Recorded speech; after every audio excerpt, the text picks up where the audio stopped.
मे महिन्यात निर्माण होईल लक्ष्मीनारायण राजयोग। या 3 राशींचा सुरू होईल सुवर्णकाळ। श्री स्वामी समर्थ मित्रांनो, स्वागत आहे तुमचं माझ्या स्वामींची कृपा या चॅनलमध्ये। ज्योतिषशास्त्रानुसार मे महिन्यात बुध आणि शुक्राची युती होणार आहे। ही युती मेष राशीत होईल, त्यामुळे मेष राशीत लक्ष्मीनारायण राजयोग तयार होईल, ज्याचा प्रभाव सर्व राशीच्या लोकांवर दिसून येईल।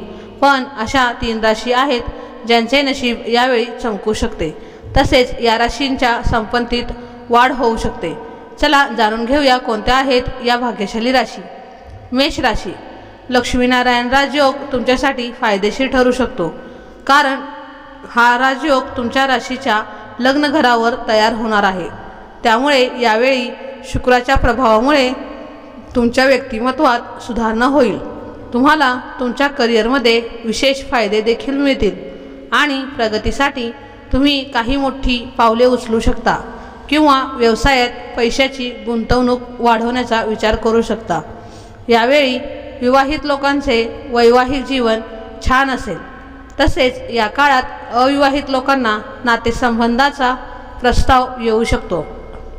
मिथुन राशी, मिथुन राशीच्या लोकांसाठी लक्ष्मीनारायण राजयोग शुभ ठरू शकतो, कारण हा राजयोग तुमच्या उत्पन्नस्थानी निर्माण होणार आहे।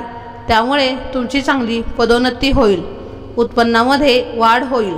खाजगी जीवनात आपल्या जोडीदाराशी आपले नाते अधिक दृढ होईल।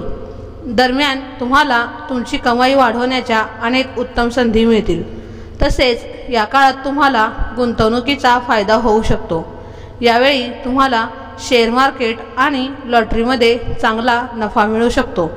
कर्क राशी, लक्ष्मीनारायण राजयोग तुमच्यासाठी शुभ ठरू शकतो, कारण हा राजयोग तुमच्या कुंडलीच्या 10व्या भागात असणार आहे।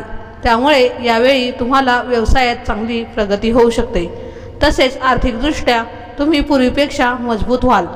आरोग्याच्या दृष्टीने हा काळ तुमच्यासाठी चांगला आहे। त्याचवेळी जे बेरोजगार आहेत त्यांना यावेळी नवीन नोकरी मिळू शकते। यासह व्यापाऱ्यांना चांगला नफा मिळू शकतो। तर मित्रांनो आणि मैत्रिणींनो, आजचा हा व्हिडिओ तुम्हाला कसा वाटला ते मला नक्की कमेंटमध्ये सांगा आणि कमेंट बॉक्समध्ये श्री स्वामी समर्थ लिहायला विसरू नका। असेच आपले नवीन व्हिडिओ पाहण्यासाठी आपल्या चॅनलला सबस्क्राईब करा, लाईक करा आणि शेअर करा। भेटूया असंच आपण पुढच्या व्हिडिओमध्ये। तोपर्यंत धन्यवाद।